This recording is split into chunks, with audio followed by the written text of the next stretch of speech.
The Tainted Glove presents Yumper and Svo at the Show podcast with Tom Yumper Garcia. Oh, what a big man you are. Hey, let me buy you a pack of gum. I'll show you how to chew it. Ooh.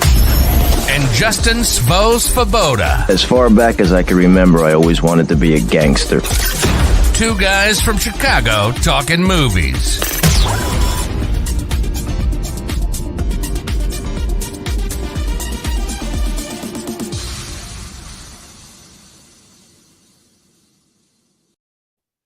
Welcome, everyone, to the first live edition of Yumper and Svo, episode 14. I'm one of your hosts, Tom Garcia, a.k.a. Yumper, and I'm with my co-host, Justin Svo Svoboda. How's it going, Svo? Yump, what's up, buddy? This is our first live podcast. This is exciting. Oh, extremely exciting. We got two fantastic guests. We got a great subject to talk about. Let's get the show on the road, huh? Yeah, I think we should just dive right in. Cool. So let's start off with our usual question of the week that we always do. What were we watching? So, Svo, tell me what you've been watching this week. So I got a chance to go watch Jaws in IMAX. One of the greatest movies ever made. Absolutely fantastic. And I finally got around to seeing Thor: Love and Thunder. I know it just came out on Disney Plus, but my wife and I had a day off together during the week, and we caught a matinee, and I absolutely I liked it a lot. Way more than I liked Doctor Strange and the Multiverse of Madness. I want to see this one again. How about you, Yump? Well, I did see Thor. Thor was actually, I love the soundtrack. I think it's probably the second best Thor, I would say, behind Ragnarok. Jaws is all-time classic. Spielberg at his best, summer blockbuster. I happened to go to see Guardians of the Galaxy, Volume 2. By far, one of the best opening scenes of just having Little Groot dance to Mr. Blue Sky by ELO. You went to go see it, or you watched it? No. I watched it at home. My son's been obsessed with Groot. He's obsessed with Groot. So we watched this movie, and I just love the opening of him dancing and whatnot. And then another movie I saw was this movie called Shot Caller, which is actually directed by the guy who made Felon. It's kind of funny. I was listening to Zo talk on the Pinwheels and Ivy, and he mentioned the movie, and I'm like, I saw that movie. Basically, it's a banker who actually goes into jail for DUI, and he accidentally killed somebody, and he goes to jail for that. And while in there, he basically has to survive in there, and basically ends up in there for life. But it's actually a really good movie. Check it out. Not like the greatest, but it's a decent movie. I would check it out. The guy who did Felon did it by the name of Rick Roman Raw. So it's got some elements from that, and it's got Cheddar Bob's in there from Eminem from 8 Mile. He actually plays one of his cellies. Decent cast, decent movie. Check out. I actually watched it as well based on your recommendation, and I love how they went back and forth with his story, pre-jail and what led up to jail. And what's his name, John Bernthal, Punisher, was fantastic in the movie. Really, really creepy dude, and he turns out to be. Well, I'm not going to say what he turns out to be, but for people that haven't seen it, but I actually really, really enjoyed it as well. So thanks, Zo, for recommending that flick. Yes. Also, Holt McCallany's in there as one of the bad guys. He actually plays a really good role in there too. You might know him from Mindhunter. It's probably where he's been getting a lot more fame in Mindhunter. But yeah, so that's what we've been watching this week. With that, let's get into our guest this week. So as you know, we have our segment In Defense Of, and this week we have a special guest. He's a veteran of White Sox Twitter. You can find him discussing all things White Sox and Cubs on Sports Mockery's Pinwheels and Ivy Podcast, or on the back nine of a golf course, the Prince of Bush Light. You can know him as Southside Zo. Welcome to the show, Southside Zo. That was probably one of the best introductions I've ever gotten. And gentlemen, I do want to say I am honored to be your first live guest on this show. That is really, really cool. I'm very pumped about that. So thank you for having me. Oh, thank you for coming on. So thank you. Mm-hmm. And thanks for the movie recommendation. Shot Caller was actually pretty good. I was surprised that I enjoyed it as much as I did. No problem. It was definitely one of those movies where, you're not feeling tip top maybe after too many Bush Lights. And I was sitting there and I was like, oh, it's free. I'll give this a go. And I watched it. That wasn't bad. I was like, all right, okay, I'll mess with this movie. And yeah, it gets wild too. Like that goes off to places I didn't think it was going to go, and it moves quick too, which I like. Absolutely. Yeah. So go ahead, Yump. I'm sorry. No. Go ahead. Go with your spiel of what you gotta do. So we have a couple questions that we ask all of our guests. And it's just kind of like our foundation. So I want to go over them with you. Nothing too crazy. But what movie do you watch when you are under the weather or feeling sick, or what movie comforts you? Well, it's probably my favorite movie of all time for a lot of reasons. And I think when people pick their favorite movies of all time, it's not just so much the actual movie. A lot of it comes from where that movie came into your life. You know what I mean? Like a special time, or it makes you think of things or whatever. And so I watched the movie Snatch a lot, the Guy Ritchie film. Um, I love that movie, the soundtrack, the acting, just the storyline. I can recite it verbatim right now. So like as far as movies goes, that is it. And then if I need like a comedy or just something to like literally just like turn my brain off and just like if life is getting too heavy, it's a classic, man. I go to Tommy Boy. Tommy Boy makes me laugh my ass off every time.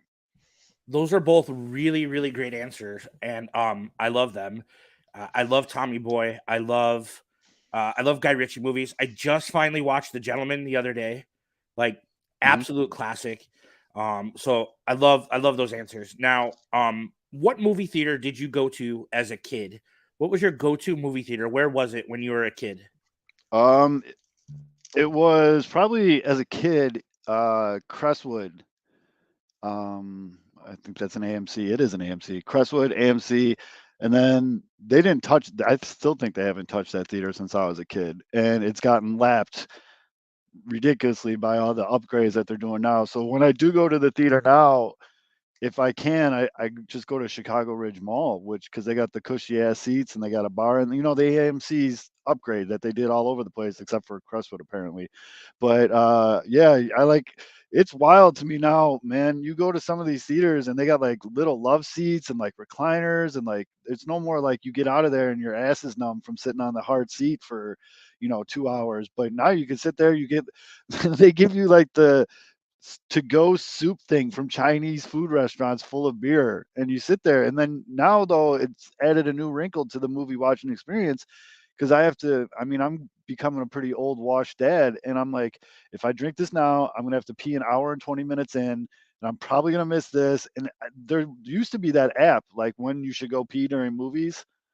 uh one of the Plumber brothers designed that app. But so yeah, growing up, Crestwood, now probably Chicago Ridge Mall. I like it. Actually, the night before, like our wedding rehearsal for Kelly and I, we went to Chicago Ridge Mall with my nephew, and you're right; those theaters have been redone and very nice with the reclining, cushy seats. Mhm. Now, last question: do you remember what movie you went to go see the first time your parents dropped you off on your own, like to go hang out with your buddies, and you were Yeah. solo? Do you remember what the movie was? Oh wow, I'm old, guys. Um,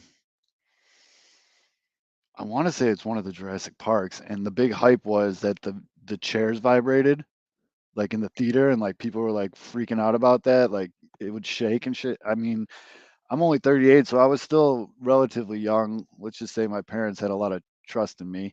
But I think I went and saw it with a couple people, and then I went and saw it with my dad. But I remember it was one of the Jurassic Parks because for some reason, the hype about the chairs vibrating, like the new sound system and the chairs vibrating when the dinosaurs were, I just remember being so juiced up to go experience that.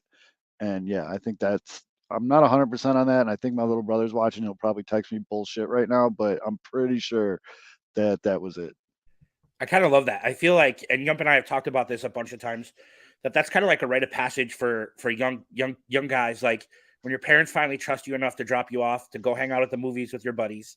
So I love that you kind of remember Jurassic Park. Yeah.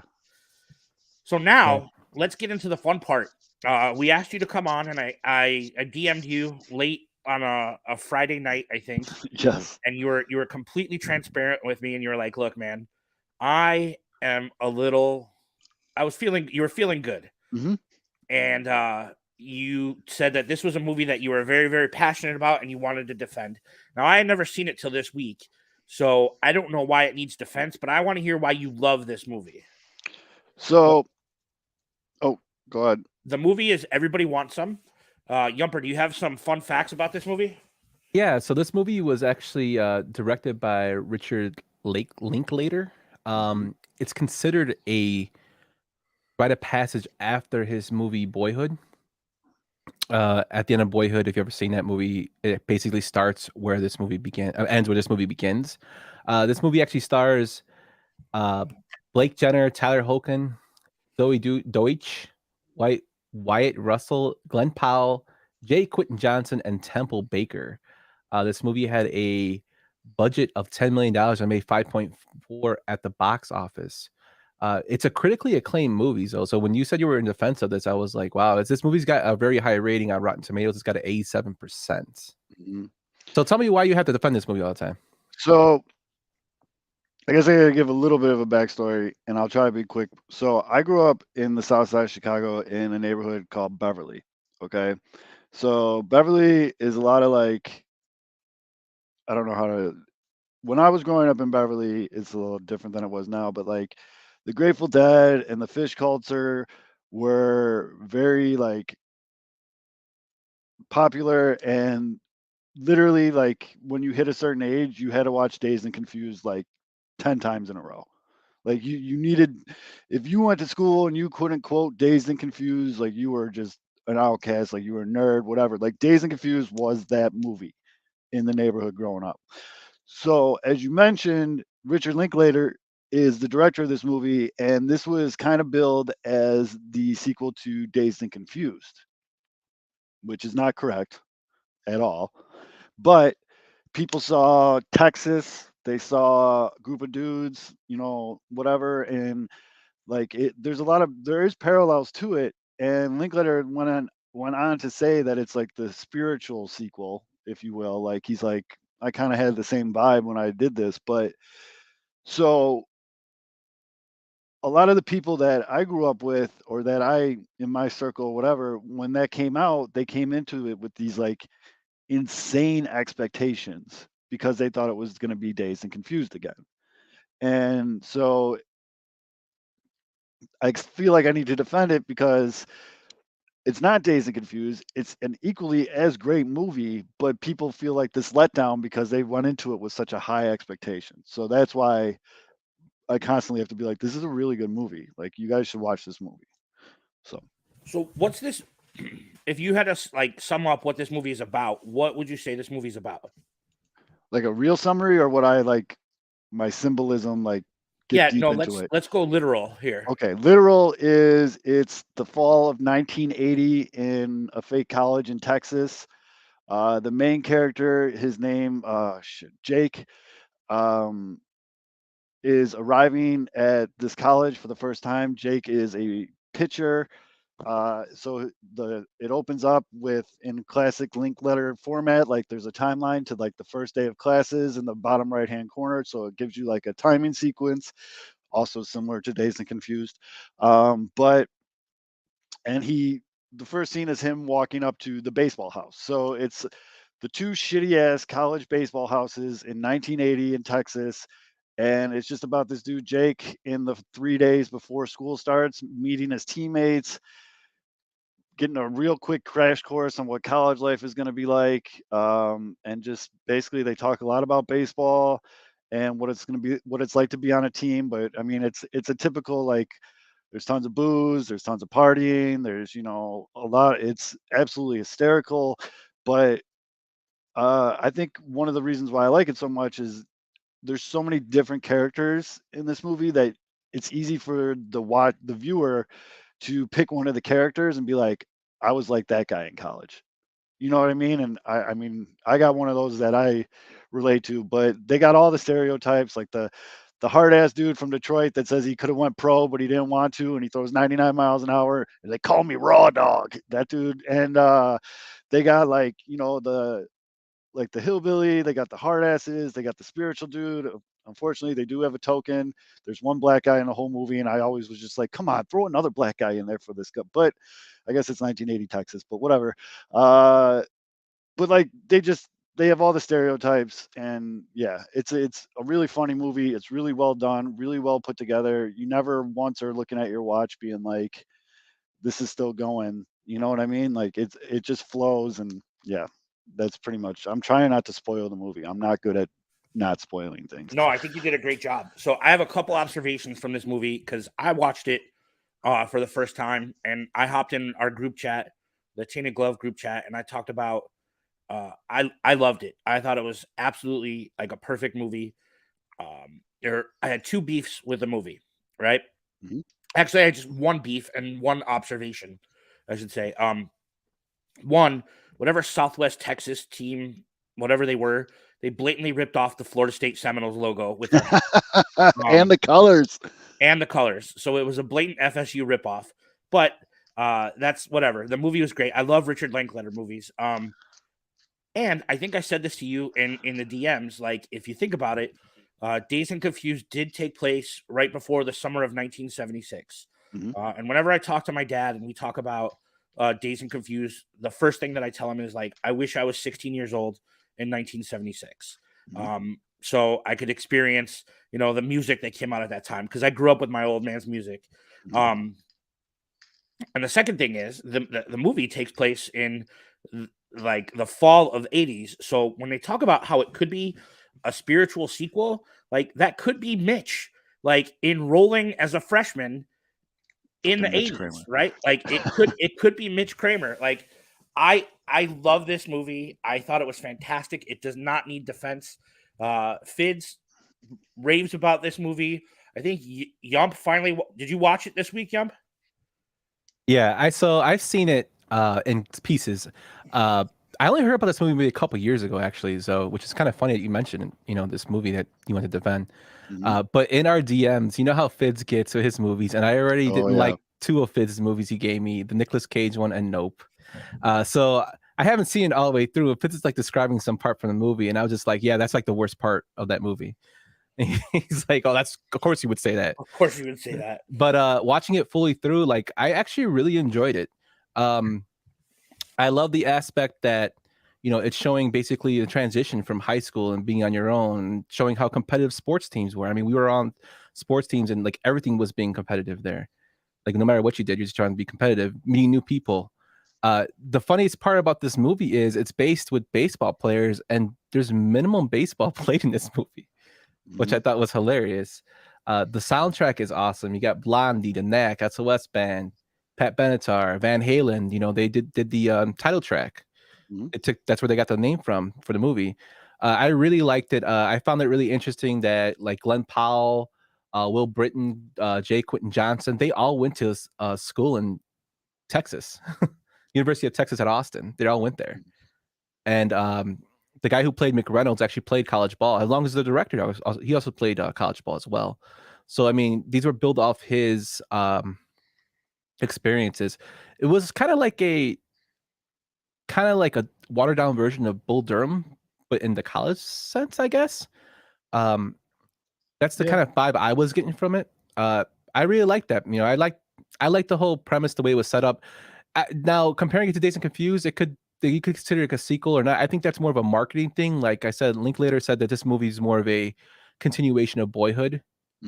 But I think that's another reason too why it probably didn't get that much, publicity, was because people saw it thinking it was Dazed and Confused sequel, and they're like, "What the hell is this?" When they should just took it as its own entity and the director's continuation timeline. I liked it. I gave it 2 thumbs up for it. So Fitz, finally, you can say I liked one of your movies. I hope he didn't hear that, because I don't want him to ever know that. But yeah, man, and like I said earlier, you can just relate to these characters, and I personally feel like I had the same college experience as Walt Finnegan, the guy that's always walking around, and I just love the fact that he gives that one speech. Oh, Fitz heard that. They give that one speech where he talks about, they're just chameleons, just looking to have a good time, and how they go to the different types of parties. But it's a standard like sex, drugs, rock and roll, and baseball, man. If you like any one of those four things, you will dig this movie. And it's a really fun movie. I watched it just twice this week just because I knew I was coming on here to talk about it. And I didn't mind rewatching it. Like, it wasn't like and I found a different thing funny every time. Like, if you've ever played on a team or were a part of any kind of organization when you were in high school or college, this movie will hit home for you at some point. Absolutely agree. And then Zoe Dutch, I don't know if you know this, but her father was a director, Howard, and he made one of my favorite movies, Some Kind of Wonderful. So, and she's also in, I don't know if you've ever seen Why Him? I feel like I have, but I don't. James Franco's in it. Bryan Cranston's in it. He's like this tech billionaire. Oh, okay. I did see this nozzle. movie. So Yes. she's in that movie too. That's where I recognized her from. Yeah, she's in Zombieland Part 2 as well. She plays Madison. I'm Yeah. so glad you Her said mom- that because yeah. that's where I recognized her from. And I didn't want to sound like a nerd and be like, No, I recognize her from Zombieland. No, we love Zombieland. Yeah, and her mom is actually Leah Thompson from Back to the Future. The mom from Back to the Future, Lorraine McFly. That's Some Kind of Wonderful is actually where she met her husband, which is pretty crazy.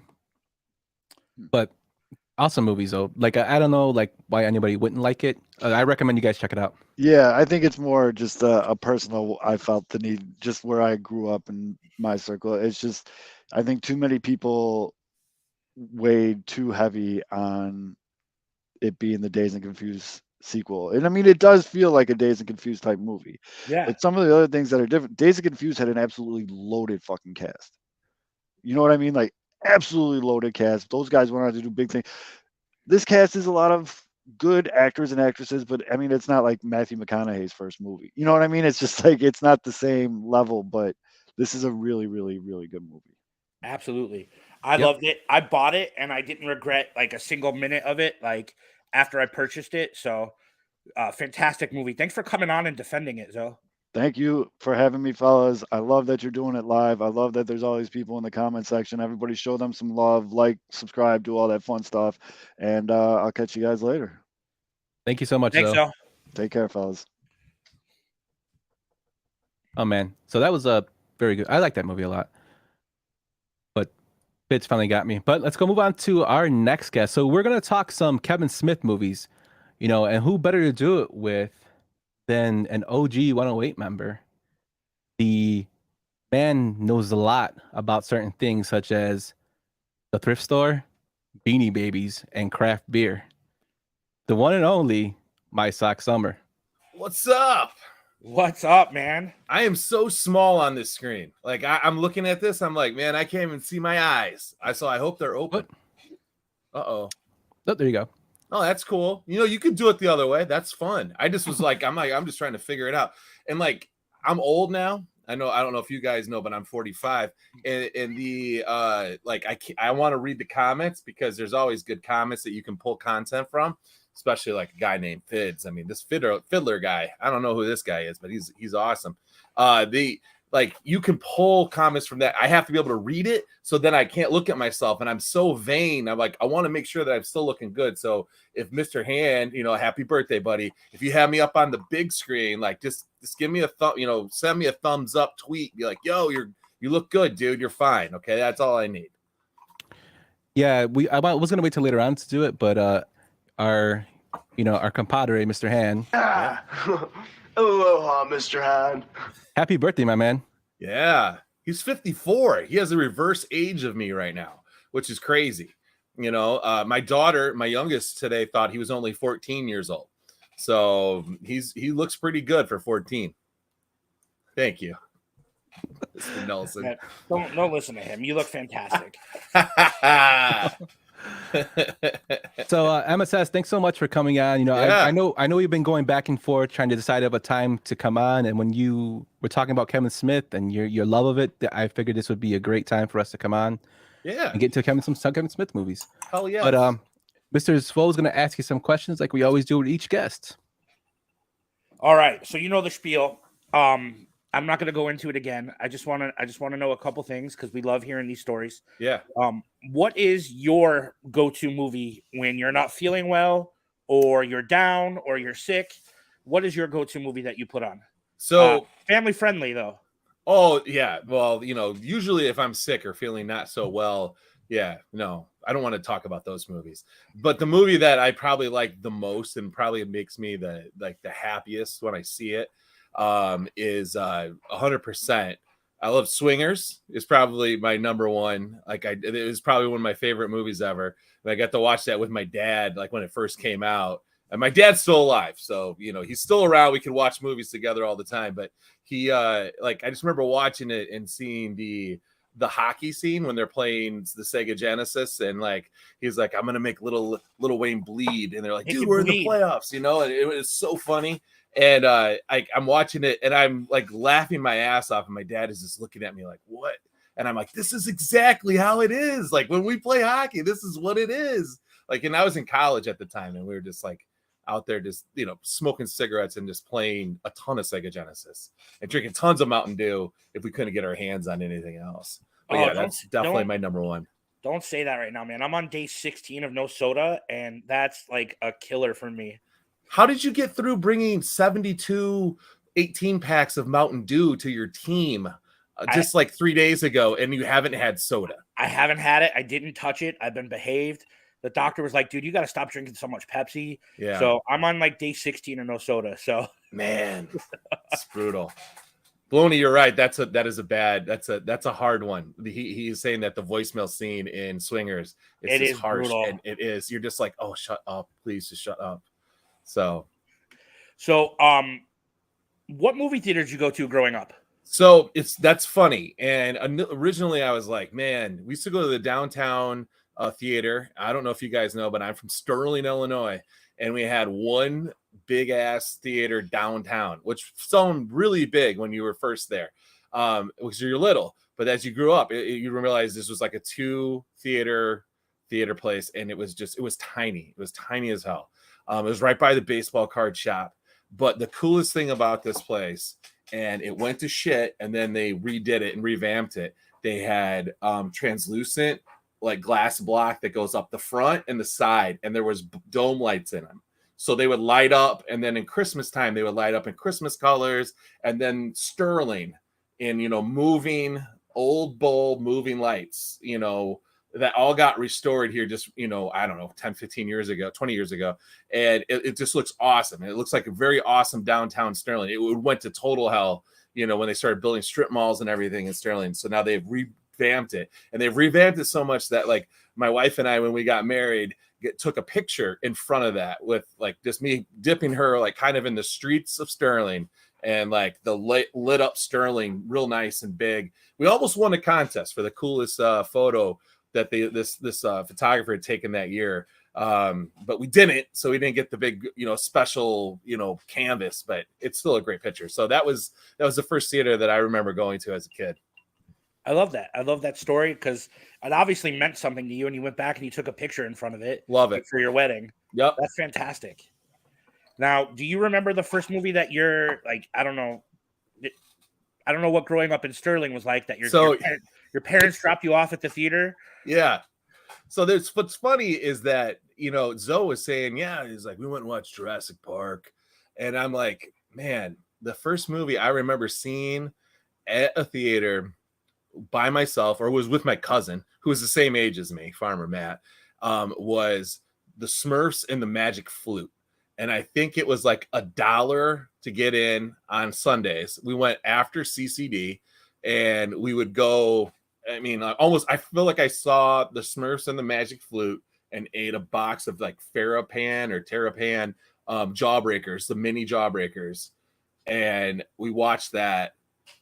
I would say I probably seen the Smurfs and the Magic Flute 8 times, in those years, when I was young. That was just every Sunday that they would just drop us off there. We'd watch a movie for 2 hours. So that was the movie I remember the most. I also know when E.T. was huge, every family member that I had that didn't have kids at that time that were young enough took me to see E.T. So I saw E.T. 700 times, so much that I was like, I don't want to fucking see E.T. no more. I'm just done. I can cuss on this show, right? I'm pretty sure I can, right? Okay. I can't. Well, I don't know. I'm just making sure. And so yeah. No, I literally like I saw E.T. so much that I just never wanted to see it again. And then I remember getting the VHS copy, for Christmas one year, and I was like, oh, I don't even want to watch this. So I want to watch E.T. with my kids, but I feel like it'll freak them out right now. So he's goofy looking.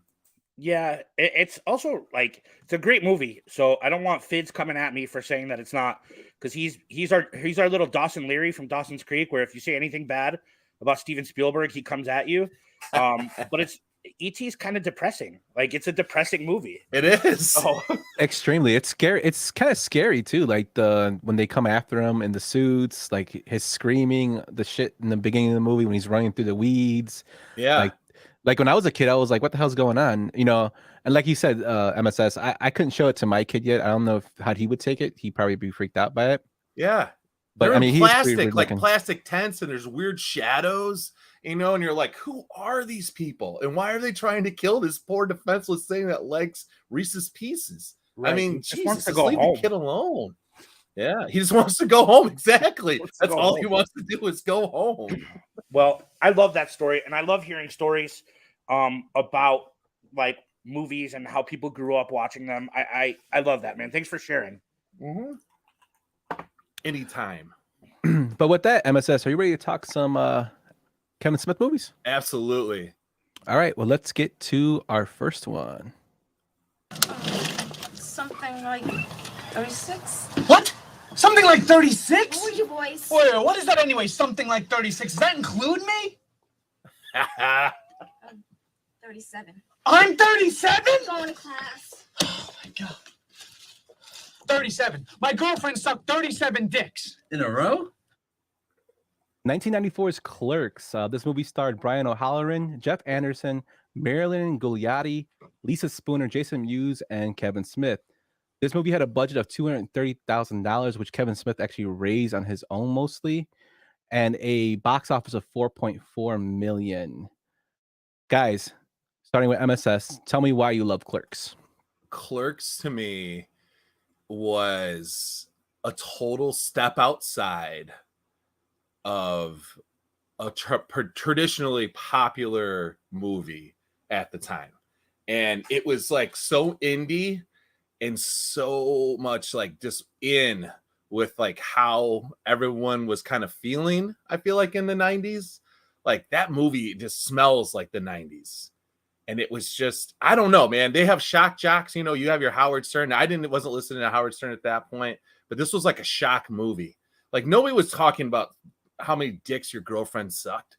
Like no one was talking about like, oh, these kids are like, there's like, you have the big story, which is like, a woman screws a dead body in the back of a convenience store. This is like shocking, weird, like dark humor, but so funny, like just insanely funny. And it broke away from like what you were expecting from a movie to go see when you walked into a movie theater. And it really like just, it literally changed how people thought of movies, I think. I completely agree. I think one of the things I read was Quentin Tarantino worked in a video store and went out and made a movie. Well, Kevin Smith worked in a convenience store and went out and made a movie about the convenience store. And this movie was bizarre, and it was a game changer for me. It was like just two everyday dudes that wanted to play hockey, like on his day off. He hates his job. His girlfriend's on his ass about going back to school, and he's just like, shut the fuck up already. But this movie was different. It felt raw. It felt like you could go out and make this movie, but Kevin Smith was talented and he actually did. I love Clerks. Yeah, it's this is a movie that Kevin Smith made from passion. And the reason he's in the movie was because he spent all his money on it, and he maxed out his credit cards. He figured that if he was going to be broke for the rest of his life, he can at least show that he did something to make himself go broke. The funny part is that line, the sound clip I use, it's actually something that the Miramax readers were reading for the script. to see if they wanted to distribute this movie. And when I got through that part after Dante's going after his girlfriend for how many people she blew, he was laughing so hard he took it to his manager, who then actually got signed off for the film to be distributed, which I thought was pretty cool. The movie shows basically a life and working at a job. That's actually the store that Kevin Smith worked at. Like, he shot in off hours. That's why most of the blinds are closed. The whole reason it's shot in black and white is because he couldn't afford the different cameras for the better lighting. Like, it was low budget. Everything was low budget. Most of his friends are in there, but it has so many good comedic lines in there. It just shows the frustration of customers. Not really with Randall, because Randall's kind of an asshole. But when Dante's explaining about the milkmaids, and like, I've seen that when I used to work in convenience stores, people would go all the way to the back and pull out the milk. I never saw some guy messing with eggs, but then you got, and then like even at the gas station, like I've worked at the gas station, and you have a guy who just stands there with his coffee and talks to you. But in this case, it was a guy trying to sell gum to prevent people from smoking for his company. A Chuli's gum representative? Chuli's gum, yeah. But when you work those jobs, you could be the best people person in the world, but it beats you down, and then you have to get called in when somebody calls off. And his famous line, "I'm not even supposed to be here today." Like, you feel it. I really like the whole story of it is just hilarious. He seems more of a serious person. You have Dante, Randall, who's just an asshole, and just like the fact that he just goes over from his store, the video store, and just chills with him all day. It just cracks me up. When you think Randall can't get any lower, he goes and he gets lower when he knocks the body out of the casket at the funeral, right? Yeah. Like, you think he can't go any lower, and he does. You know what? I would disagree with like how low Randall is, right? Or how bad he is, because I think he was the most honest person in that movie. Dante is like, I'm better than this. This is just temporary, the kind of deal, I'm going to be this, or I shouldn't be here. I shouldn't have to deal with this. I shouldn't be there. And they have that classic blowout fight where, Randall's just yelling at him. He's like, shut the fuck up. Like, stop whining, you bitch. Like, just enjoy yourself. Like, Randall works in a movie store and leaves the movie store to go rent a movie at a better movie store to bring it back. I mean, that's who he is. Like, he's like, listen, he's 100% Steve Stone. Just enjoy the ride. Randall is just like, I'm enjoying this. They're paying me money, and I'm watching a show. I'm watching a movie. I'm getting paid to watch a movie. Like, why are you so butthurt?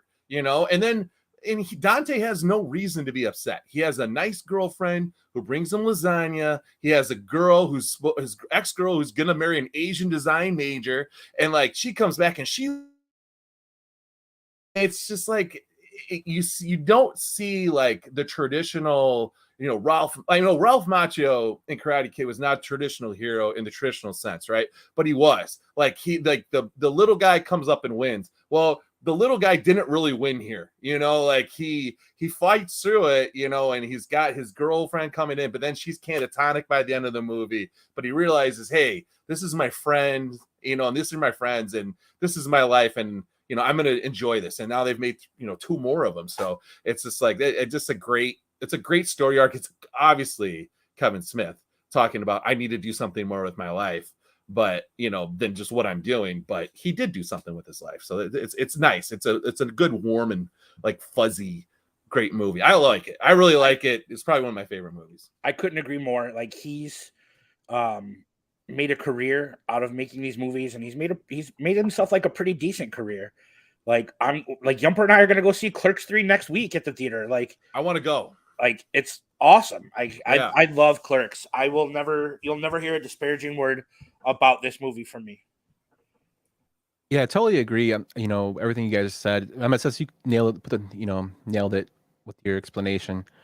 Like, I do find it funny that the original ending to this movie was actually Dante getting killed. Yeah, good shot. And the studio executives didn't like it, so they actually changed. So that's actually something good that happened, because we wouldn't have Clerks 2, or unless he brought him back from the dead. But you have this is it spun off cartoons, comic books, it's TV series, Yeah. It's like we said, the third one's coming out. So this movie's still, cherished by a lot of people. And if you guys can see on here, MSS actually provided a picture of some of the memorabilia he has. He actually has the Clerks, the comic book that's actually signed by Kevin Smith, and it says, Jacob, we are two of those single guys we were talking about. So how'd you get this, MSS? So I used to work stage crew and production for Northern Illinois University. And that's literally how I met my wife. She walked in to get a job, and I was in charge of hiring. As a sophomore in college, I was in charge of hiring a crew to load in and out concerts and theatrical productions and anything that came to NIU. And so one of my brilliant ideas is what I'm going to do is I'm going to hire like good looking women. So when it's 2:00 in the morning and we're like dripping with sweat and we've been working for 8 hours, like we at least are motivated by something. As like the motivation can be good looking women. Wait a minute. Go ahead. Did you inspire the 40-year-old virgin? No, because that's a scene from the 40-year-old virgin. Yeah, yes. I hired this 110-pound girl to carry 80-inch TVs. Yes. Did you inspire the 40-year-old virgin? I mean, I don't know if he knew that I did that. Seth Rogen probably wasn't there, but I think people steal my ideas all the time. I think so too. But like, no, literally, I there was at least 6 or 7 girls that were hired basically because we need them to like look good, and they could probably rap chords. There's always little jobs you can have them do. So anyway, yeah, I did that, and it just happens that Kevin Smith was speaking, and I think it was like 1996 because I don't think it was my freshman year, it was my sophomore year, and you had to I don't know if you had to buy tickets or you had to win tickets or something to meet him, but I knew all the security guards. And so I said to the security guy, I was like, hey, can I just go up and meet him? I'm like, yeah, just go ahead and get in line at the end. And I was like, all right, cool.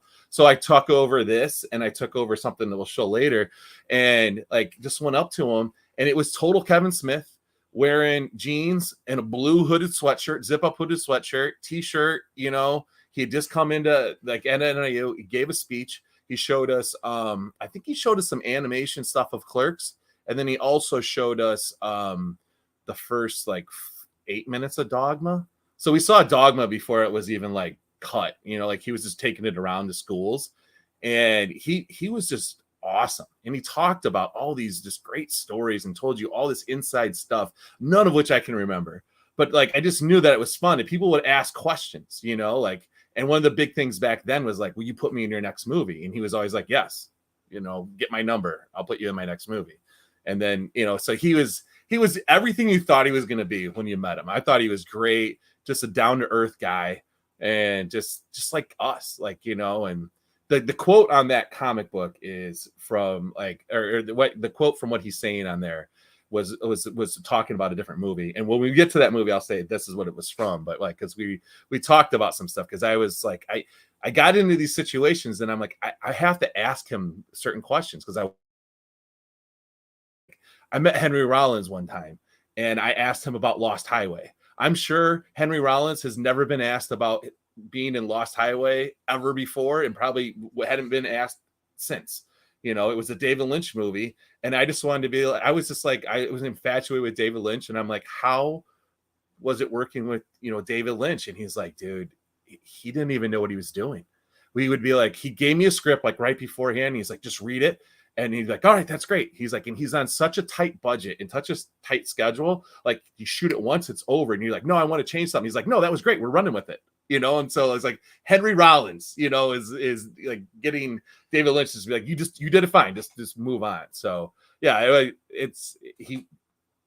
had to talk to him. I had to talk to him and ask him questions about movies, I think that's super dope. Kind of like sometimes celebrities don't want to talk about the shit that they're doing or like the obvious stuff. Like, I remember you were there. I'm almost positive you were there, but do you remember when Tim Anderson did the thing at Buffalo Wings and Rings? Yeah. So I wasn't there. I was the first person in line, and I got up to him, and I'm like, Timmy, I got to ask you a question. Because I know he's from Alabama. I'm like, yeah. Who do you hate more, Auburn or LSU football? And he was like, dude, I never even thought of that. Thank you for asking that. It's always Auburn. But sometimes, like, when you ask them, like, random shit that has nothing to do with, like, baseball or movies, they're like, hell yeah. Yeah. Because they get asked the same thing all the time. Over and over again. So you want to like, mix it up a little bit, I love that. I love that. Do Yeah. you want to go ahead, Yump? No. That was actually a really cool story about Kevin Smith. But from everybody I've known that has met him, they say he's really approachable, like down to earth dude. And you can kind of show it too. Like as we go through his movies, a lot of his friends are in his movies, like Oh yeah, continuously. his Like, wife. you know, Jason Jay Muse used to work for him. You know, that was that's how he became Jay. Well, the next movie, if you go to the next movie, they tried to get rid of Jason Mewes and Mallrats and replace him with Breckin Meyer and Seth Green. Seriously? Yes. And Yeah. Kevin Smith was like, absolutely not. Like he'll come in, he'll pay for his own hotel room. If you don't like the dailies, then we can talk about it. But he wouldn't get rid of him. And there's a story in his book about Jay's heroin addiction and how he stuck by him during that. And if you haven't read that story, it's heartbreaking and it's uplifting all at the same time. I highly recommend it. It was a blog first. It was a blog post at first, yeah. I remember reading that. It was probably the first blog post I've ever read in my entire life. And I went through the whole thing, and I feel like I even printed it out because I was like, my buddy needs to read this too. So I printed it out to take it to him. And it is, you're right. It is one of the most gut-wrenching stories, but so brutally honest. Yeah. And just like a great ending to the whole thing. Like it was just, yeah, it was amazing to learn that, and amazing to know like that he's gone through all that stuff and it still like was good. Yeah, definitely. If you actually listen to Jackass Steve-O, he actually has Jason Mewes on his pod where they're in this van, and he actually talks about, you know, how Kevin Smith actually stuck by him for everything and how he had to do tough love to him when he was, you know, going down that spiral of drugs. Yeah. You know, that Kevin Smith is an awesome dude, just for that alone, to help his friend out and stick by him when it got tough. So, you know, and it shows like in the movies, like we'll have like certain movies that are coming up, it'll explain like why certain things are happening because of what's going on with Jay. But let's move on to the next one. Wow, it's a schooner. You dumb bastard. It's not a schooner, it's a sailboat. A schooner is a sailboat, stupid head. You know what? There is no Easter Bunny! Over there, that's just a guy in a suit! 1995's Mallrats, starring Shannon Doherty, Jeremy London, Jason Lee, Claire Forlani, Ben Affleck, and Joey Lauren Adams. This movie had a budget of $6.1 million, and it made $2.1 million at the box office. Funny thing about this movie is it's actually considered Jay Mewes' favorite movie. And the reason being is he said Clerks was done with a bunch of friends. They were doing all their own lighting, everything, you know, everything was done by them. And he said he felt like he made it when he get to Mallrats because they're actually on a set. They had a crew, and he's like, it felt like we finally made it. What you think about this movie, Swell?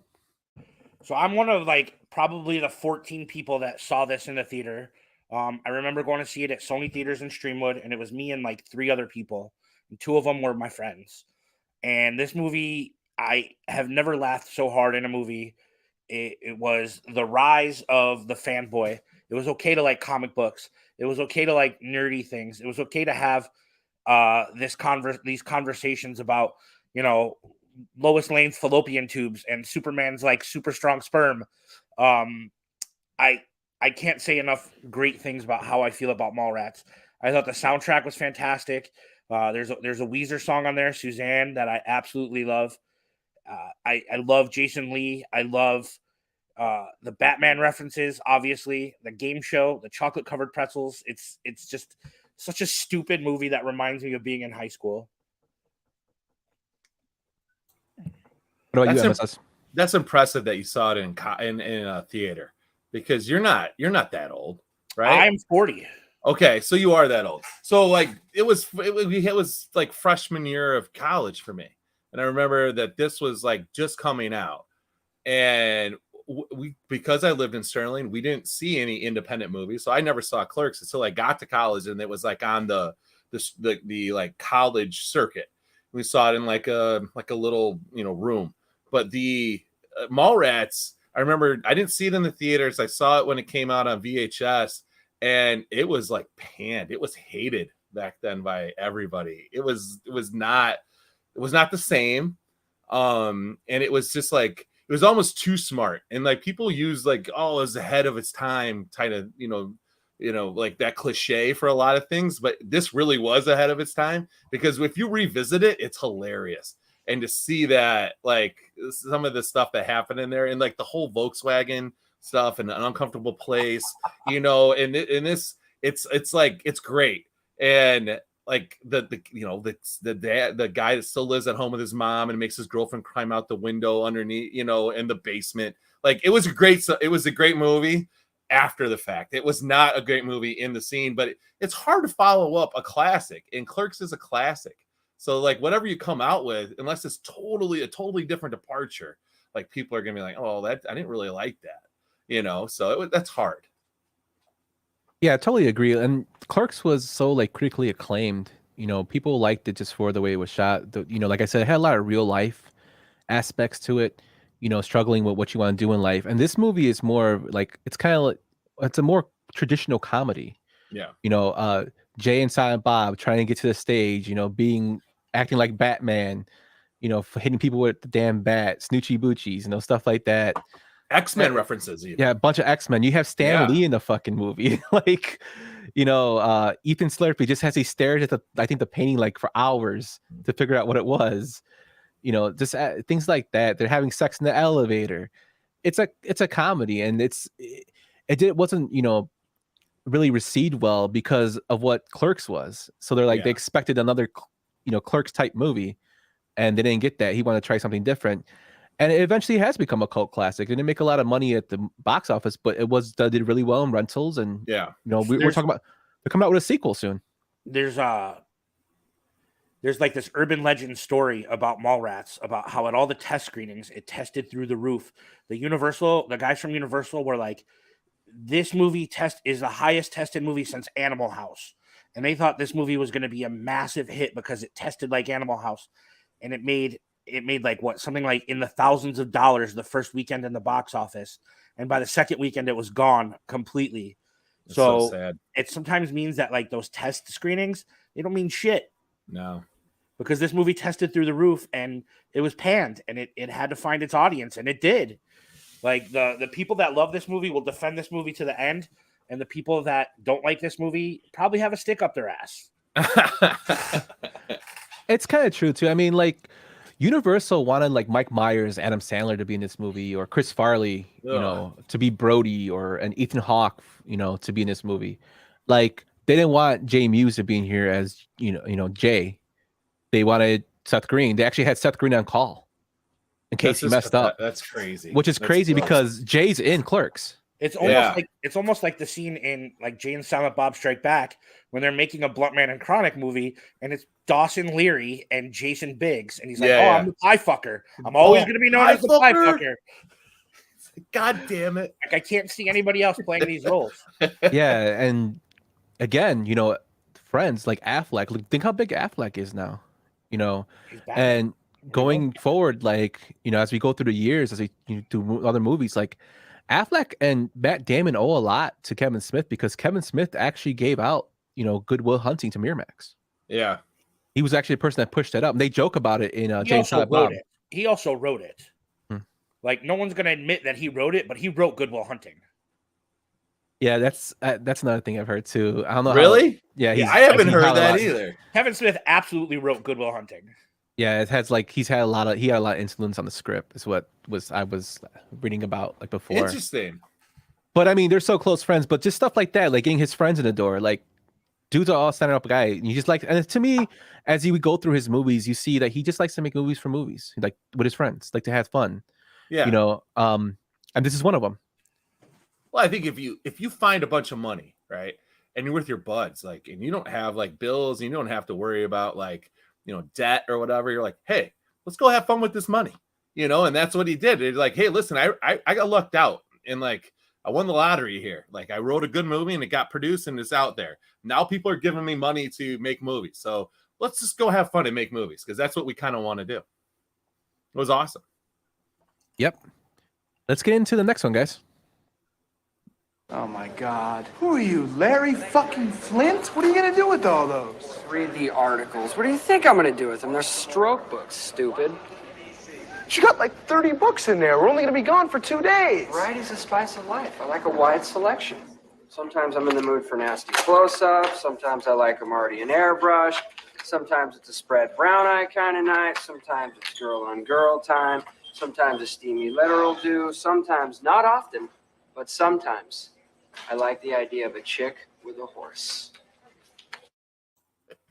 Chasing Amy was made in 1997, starring Ben Affleck, Joey Lauren Adams, and Jason Lee. This movie had a $250,000 budget due to Kevin Smith being told to cast different people again in his movies. And he told Miramax, how about I make it on my own buck, and then you guys, if you like it, you'll buy it. So they gave him $250K and told him, yeah, sure, do that. And they loved it. And it made $12 million at the box office. This movie is considered Kevin Smith's favorite. It really? Mm-hmm. It's good. MSS, tell me about Chasing Amy. Chasing Amy, probably my favorite movie of his by far, just because Clerks was a comedy and there was dark stuff to it too. But Chasing Amy showed like a guy, a man dealing with like emotions and trying to figure out like his place in the world. You have your buds, and then you also have your girl. You want to be with this girl, and then it just happens the girl's a lesbian, and it was like, I don't want to say groundbreaking, but it might have been. Like, I don't think a lot of people that watched Kevin Smith movies at that time were probably, familiar with lesbianism. Like a bunch of dudes, like, bros were watching Kevin Smith films because it's funny. There's dick jokes. And Chasing Amy was just like, I just remember the ending and just being totally crushed, and then just being really like sad, but then okay with it, because it comes back around. And also like similar to Swingers, the voicemail scene, when he's talking to her and he just doesn't shut the fuck up and let her talk. Like he's saying, I know what you're thinking because I can see it on your face. And I don't want to like, it's obviously rejection. And this is like, shut up, just let her talk, and this was probably the first Kevin Smith movie that I saw in the theater, and I loved everything about it, so much so that I bought the dollar video copy for like $10 and then had him sign it. So it's a great movie. I watched some scenes today because I was like, I gotta prep for this, and I'm like, I gotta watch back with some of it, and I was just like, I just remember how great this is, and just how great like Kevin Smith's writing is. Like, he is just such a great writer, and is such a great conversationalist writer, writes the best conversations, like just very like natural and flow. Like, and like, just Jason Lee just there. He's like, and sometimes, but not always, I like the idea of a girl with a horse. It's just like, so it's not gnarly. It's not, it's not gross. It's not whatever. It's very factually stated, and it just rolls right off the edge of his tongue because that's what people say. It seems like he's actually talking. I love that you brought up the way that he writes dialogue. Like, he writes dialogue better than a lot of people do. And then like they cut away from that scene and he comes back and he's looking at a porno mag with a little kid. Yes. And he goes, and then Black Beauty decided to do some mounting of her own. And then he's like, I think I'll have kids one day. I think I'll have kids one day. But you're right. This movie came out in 1997, and I was like a sophomore or junior in high school, right? And I'm like, I only knew what I knew about the LGBTQ community, like from what I saw in movies, right? And it was adult movies, right? So like this was like, okay, like I get it. It definitely, like Fids in the comments said, like it challenged the bro code at the time. And it definitely did. And it was groundbreaking. Like it absolutely was. I love Chasing Amy. I love the music. I think my favorite line in this movie though is when they're at the Comic-Con panel and Jason Lee stands up and he goes, "What's a Nubian?" I almost had that as our the whole Hooper X when he goes into his spiel. I was thinking about putting that, but I'm like, that might be a little too controversial. But I was gonna put that in there. Like that whole sequence. If you guys haven't seen the movie, watch that whole sequence of him on the comic book panel when Jason Lee and Holding come in, and there's a guy Hooper talking about his comic book, which I can't say his name of, but that whole like scene is hilarious. And that guy, he played a great role too, like in the movie. The fact that he tried to convince Brody that Banky, he tries to convince Banky that Archie was gay. Jughead and Archie were gay, yeah. And he explains to him why he's gay, and like Banky just won't like accept it. It's just that whole like sequence is funny. This movie has a lot of good comedy in it, but it also shows a lot of turmoil like within a person about finding himself. And Amy expresses that her too, and she tells him, in the rain, like, you thought you knew what you wanted to do. Like when I was growing up, I didn't know what I wanted to do with my life. Right. I didn't know who I was yet. And there's some truth to that aspect. I mean, Kevin Smith came out later, I think in his 2010, said, they could have handled the issue of homosexuality better in this movie. And they could have. I mean, I don't think this movie would be made today and the way it was made. And I'm glad you said that, Young, because I was going to ask you this, and it stems from how I've talked with, with my wife, and then with like her family. We were just on a family vacation, and if you go back and you listen to like a lot of comedy stuff and movies from like the 90s, like people said things that now are considered derogatory terms towards homosexual community, lesbians, everything. And I've tried to explain it several times. It's like when people use that word back then, when they used the F word, or or they said something was gay or whatever, it was not.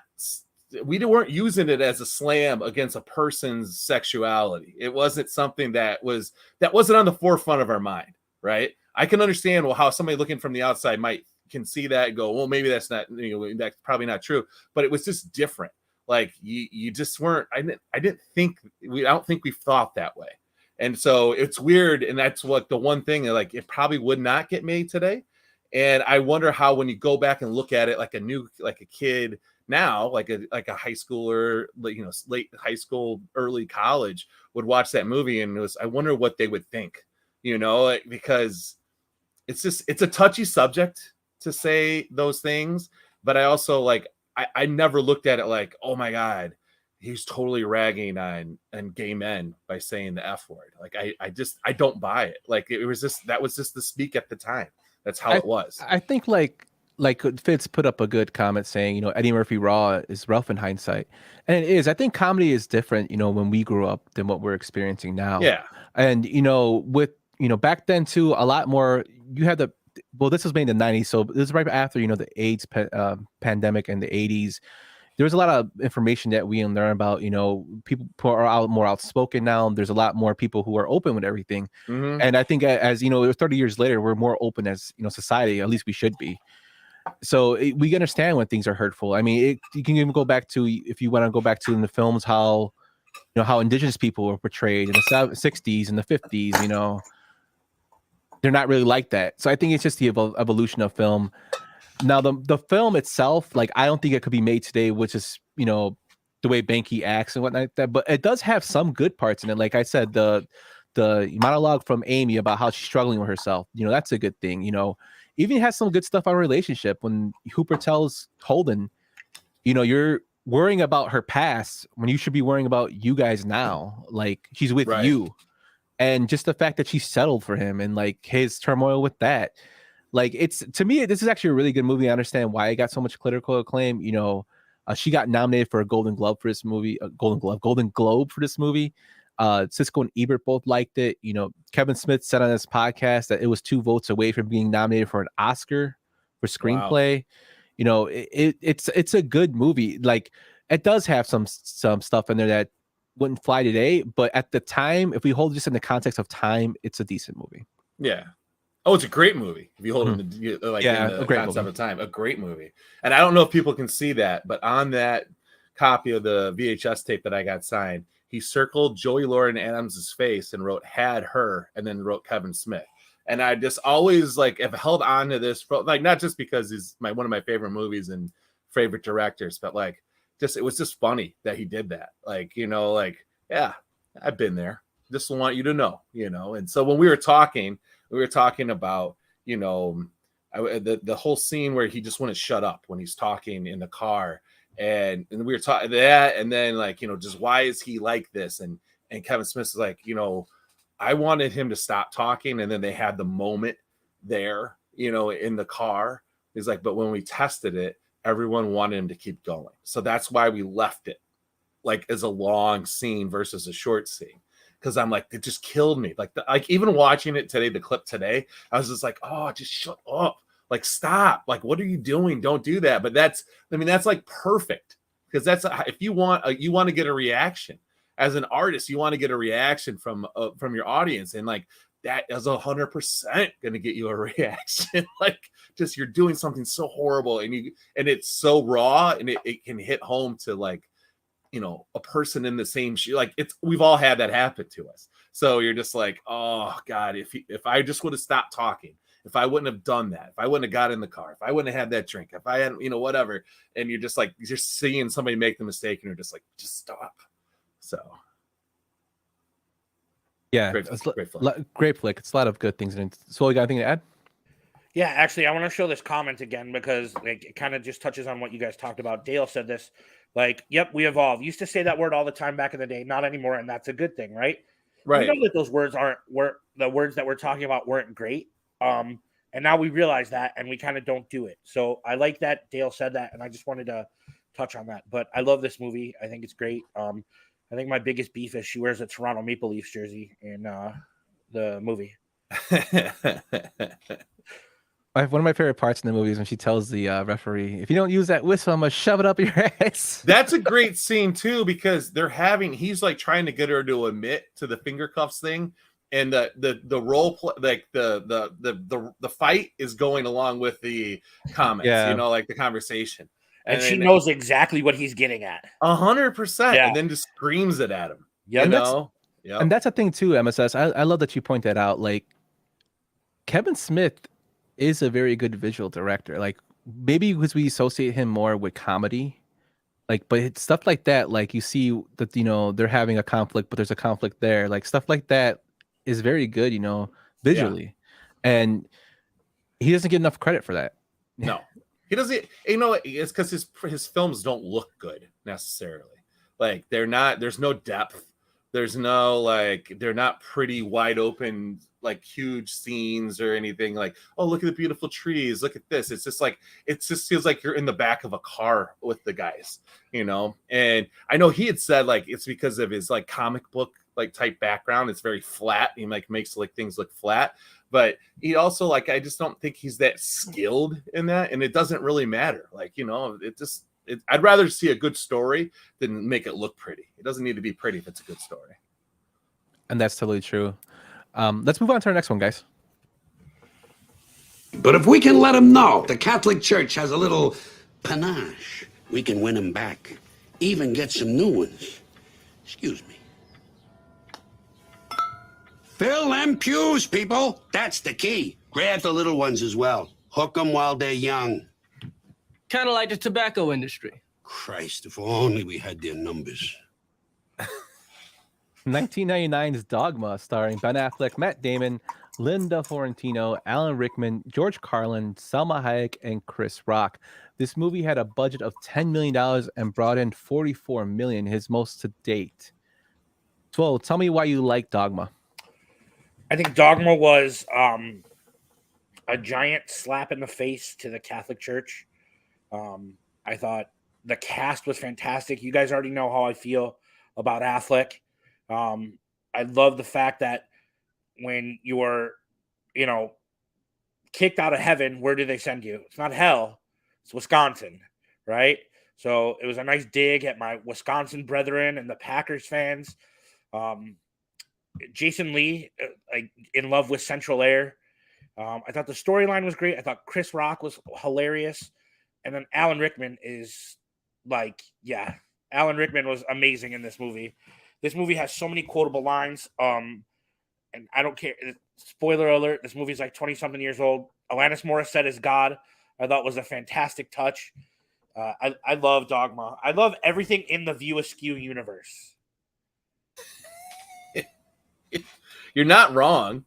I mean, I liked it. I thought it was great. I think I bought it at one point. I think I had it on VHS, but I did not keep the VHS copy of Dogma. If you have a DVD or Blu-ray copy of this movie, it is worth like $100. Is it really? You cannot find it on any streaming service because Harvey Weinstein owns the rights to it, and you cannot find it on any streaming service. So if you have a Blu-ray copy of it, it's worth like $90 to $100. Holy cow. Now, you have just given me another thing to look for when I'm at a thrift store. So I will now be going through stuff looking quickly for a Dogma copy. That's crazy. Like, I'm going to, yes, Dale. Stay out of my unique Dale, you son of a bitch. That guy goes to the same thrift store as I do. And we actually ran into each other one time outside of the thrift store. And instead of punching him in the face, I gave him a hot tip on something that was in there that I wasn't going to purchase. And then we hugged. So we don't actually hate each other. But yeah. He definitely goes and tries to loot my unique store. So it's kind of shitty. But yeah, no, this movie came out again when I was in college, and they boycotted it at the movie theater that they showed it at in DeKalb, which was just crazy. And another great My Sox Summer college story, when I had an art show for my senior year, I put up letters from like a fake concerned person, like, oh, this guy's got some really crazy art. We should go, like, boycott his art show like we did Dogma, a year ago or whatever. And no one came and boycotted my art show. No one gave two shits. But I thought I was like, here, I'm getting this. This is how I'm going to get people to pay attention to my art. And it didn't work. But yeah, he got that was gone. And it was also another like just smart movie. It wasn't just like, oh yeah, Catholics are fucking stupid or Catholicism is dumb, and like it's like, anyone that grew up in the Catholic religion like saw all this stuff and you're really just like, man, this is crap, this is bullshit. And this was like I know it was going on, and like, all the sexual assault stuff was happening during all this time, but it wasn't brought to the light like it has been, since then, but like, it was just calling out the ironicness and like a shit demon. I can't believe neither one of you, mentioned the shit demon and Selma Hayek. I mean, just like two total opposite sides of the spectrum. You have really hot Selma Hayek and then a big pile of poop. So it was great. I was going to mention Selma Hayek, but I was kind of saving it for Yumper because that's like his thing. Oh, is that his? That's like his thing. Yeah. Selma Hayek's like, I saw Selma Hayek in Desperado and I've been in love with her ever since. But no, totally agree with you how he makes fun of religion. I mean, George Carlin plays the Cardinal Glick, and George Carlin was outspoken in all his routines about, religion. Oh yeah, the church, how it's a sham, and he's atheist. Like, that's ironic in itself that he plays the guy who introduces Buddy Christ. Just, that those little aspects, little points there. They said Alan Rickman loved working on this movie as the Megatron. Dos tequilas, por favor. That's just a great cast in this movie. It's crazy. And then if we're talking about the protesting, the funny thing about it is Kevin Smith actually attended one of these protests against his own movie, and he actually got on the news, and they interviewed him, like, as a protester. Really? You can look for it on YouTube. Yeah, you can look for it on YouTube, and he's like said something like, "Oh yeah, this movie goes against everything religion is," and it's like Kevin Smith, the director of Dogma, like, which I think is hilarious. Another funny thing, cool thing I found about this is actually he wrote this movie before he wrote Clerks, and he saved it because he wanted to make it when he had more money. I mean, that makes sense, right? Especially if you've seen some of the other movies, his pre-movies, like, because wasn't Vulgar? Did he write Vulgar, or did he just produce Vulgar? I think that was. I don't think that was a Kevin Smith movie. Like, I know that, like, he produced it and he helped with it, but I think that was Tell Him Steve Dave, that guy. I think it was that guy that made that movie. Ryan Johnson? That's Raw, and that's their View Askew logo is Vulgar the Clown. Yeah. So he wrote this before he wrote Clerks, it's just like, hey, my mom was a huge George Carlin fan. And is also the biggest Catholic person I know. So it's the weirdest like dichotomy like ever. Like, she is, gave me the LP Class Clown, but also was like, you need to go to get confirmed by the Catholic religion. So like, he had great stuff. And I know through the documentary of George Carlin that Judd Apatow did on HBO. He did not take off his ring because his wife had just died. So he has his wedding ring on as as the cardinal. And yeah, cardinals aren't supposed to get married. Well, I was reading about that too. It's funny you bring that up. They said he actually could have got around that because cardinals are usually giving rings. Okay. And when they're appointed, so it could have been like a more not flashy ring, like Pesci and the Irishman. Yeah, like Pesci and the Irishman. But no, I really like this movie. Just the whole, I think it kind of reminds me a lot of Mel Brooks's like old movies. When he makes fun of religion. With Moses going up to the mountaintop. This is kind of like my version of it, I guess, because the it's in 15 the 90s. Commandments. Yeah, then they dropped one. The 10 Commandments. And I think Matt Damon and Ben Affleck are great in this movie together. Unbelievably great. I think there's also a line in this movie that I think is severely, I don't want to say ahead of its time, but like it's an argument that still happens on today where like Jay and Silent Bob are trying to pick up women outside of the abortion clinic. And they go, Bethany goes, "You're not with a fight to lifers." And he goes, "You mean those fucks with the signs and the pictures of dead babies? Shit, no. Me and Silent Bob are pro-choice. A woman's body is her own fucking business." Like, I think it's brilliant. Like, it's brilliant, and it's a message that still we have to like fight to get out today. Like, I totally. I love this fucking movie. Yeah, it's a classic, man. But Yeah, with that, guys, let's move on to our next one. Oh, You okay? oh my God! I'm paralyzed! That monkey shot me in the ass and paralyzed me! Oh, sweet irony! Jay and Silent Bob Strike Back was made in 2001, and this movie stars Jason Mewes, Kevin Smith, Shannon Elizabeth, Eliza Dokshu, Will Ferrell, Ali Lauder, and Jennifer Swalbeck Smith. This movie had a budget of $22 million and made $38 million at the box office. Swole, tell me about Jay and Silent Bob. So I went to go see this movie at the Ford City Theater with my cousin Mark, and in the middle of the screening, a rat ran across our feet in the middle of the movie, and that's really all I remember from the theater because I was afraid to put my feet down. I've seen this movie numerous times. It's funny, moviepoopshoot.com. I'm the Clit Commander. Like, there's so many quotable lines in here, but all I remember is the rat running across my feet in the middle of the theater at Ford Shitty. Oh man, that's a bummer. Wait, hey, Yump. So when was this released again? This was released in 2001. Okay, 2001. So I saw it in Arizona. I don't know if you guys know, but I used to live out west too. There it is. And there it is. Everyone drink. But no, I remember I saw this in Arizona, and I think me and my buddy that I was living with, and we went to it the first time, and then we went back a second time because we're like, that was just hilarious.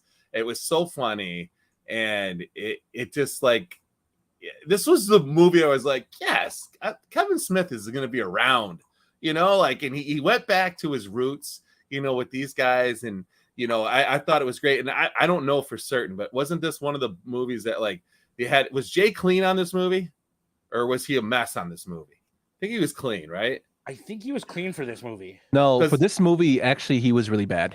Okay, so this was his worst one. This is one where he had to have somebody babysit him. He even said himself he would go get high in his trailer before, when nobody was around. But he had to have somebody basically babysit him and stay with him 24/7. Oh, that's right, because he got paid for this movie, and he was able to keep himself hooked up. Yeah. So Mewes. It says here, Mewes would have constant mood swings due to heroin withdrawal to the point that Kevin Smith actually threw him out of his car on the way to the set one day. He would compensate for lack of drugs by heavily drinking in his trailer. So yeah, I think Kevin Smith came out and said that this is probably one of his hardest movies to make because of Jay's addiction. Yeah. So this is kind of where he's starting to spiral down. Okay. So it was the other sequel, or it was the sequel that he was using as the bait after he got clean. So yeah, I just thought it was a fun movie, and the whole Blunt Man and Chronic thing was just funny too, not knowing that there was like the internet. Like he didn't know what the internet was, so they What show him the internet. Fuck is the internet? I was gonna have that as our quote too, but I decided to go with the Will Ferrell one because that part just cracks me up with the monkey. And, Ooh, and what a like, lovely tea party. we're gonna go out west and kick all these fucking guys' asses. And then at the end of the movie, they're like, "Are you, Magnolia lover? Whatever." Magnolia fan. And he's like, and he starts beating the shit out of him. Like it's just great. It's funny you say that, MSS, because I read today that the reason Magnolia fan is in there is because Kevin Smith went on a Magnolia fan board and like trashed the movie, and like Paul Thomas Anderson, all the people, his people came after him. Oh man! So he wants to write it in his movie. He calls himself Magnolia fan. Oh, that's hilarious. No, it was a great movie and just fun. Like I don't know, it was a fun movie. It's not groundbreaking. It didn't do anything like it didn't set any trends, but it was funny and it had quotable lines in it.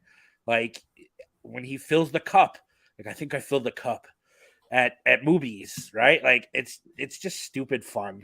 Yeah, it is. I'm not a big fan of Chris Rock, but his role in here is hilarious with Jamie Kennedy as his lackey. This movie's gonna be bigger than House Party 1. House Party 2, and the guy's like, or House Party 3. He's like, shut the fuck up. Parts like that, are hilarious. Will Ferrell, I think, is comedic genius in this movie. He's great. Even like little parts for like Sean William Scott, as Brad, I think his name is, who is a patsy for when he gets him to say he wants to bang a sheep. Yes. That part's Mark fucking Hamill's in this movie as Cockknocker. And his lightsaber is a vibrator. Apparently, they use a vibrator for his lightsaber, which I think is hilarious. But that whole sequence of him doing Star Wars, Kevin Smith has Star Wars in all his movies, but like you put it perfectly, Swole, it's not a great movie. It's a funny movie, and that's what it's supposed to be.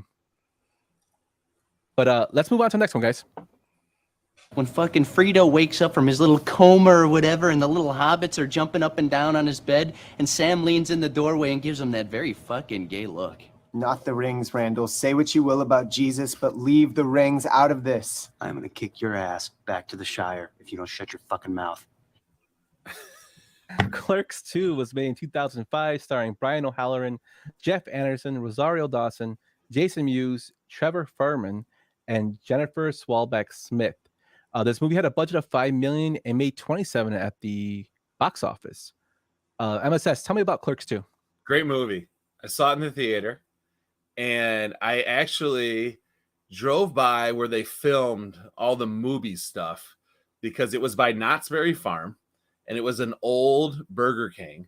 And I remember driving by there. There was a mall over there. They had Stephen Barry's, and I wanted to get a pair of Starberries.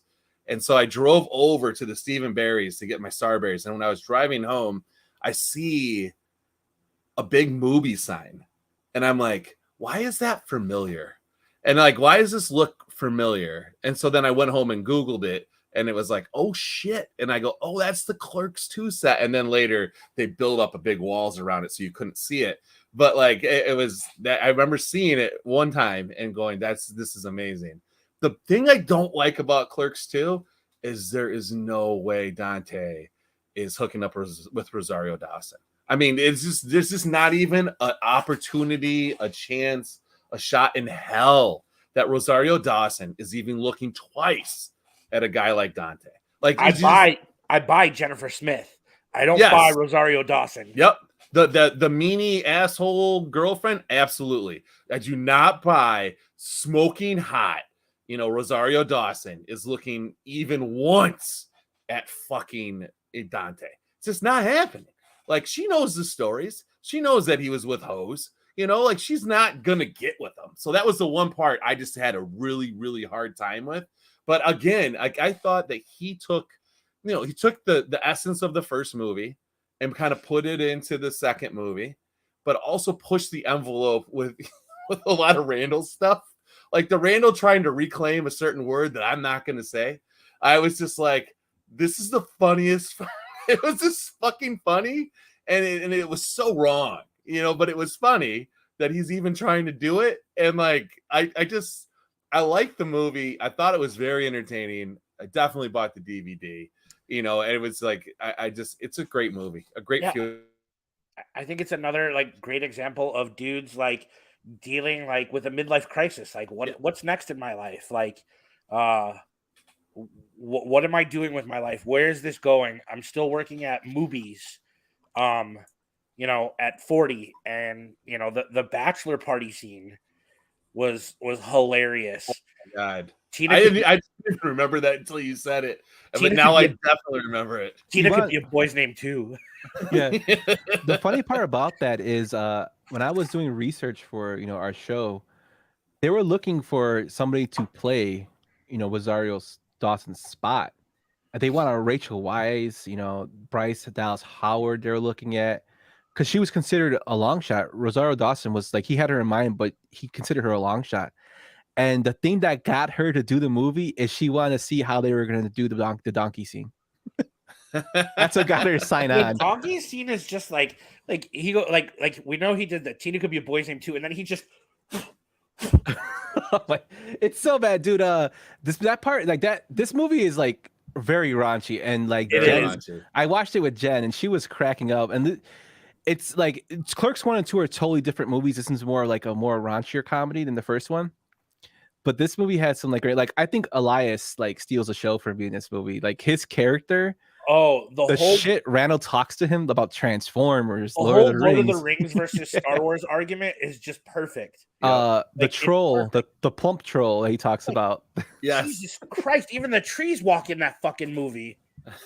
and that dialogue is actually from Kevin Smith doing it at one of his college shows. He went off on it. That was actually verbatim what he said about Lord of the Rings. So that was hilarious. The pussy troll is hilarious too. Yep. Yeah. And that too, Swole, you brought that up. Harvey Weinstein wanted to have a scene with the troll. And like Kevin Smith's like, I don't know if we should be doing this. And I got cut, but that's how much he wanted that to happen. So that shows he's a creep. What a dirty fuck. Definitely. But to go back on, as we were talking earlier in an earlier movie about Jay Muse, Kevin Smith promised him a role in this movie if he cleaned up.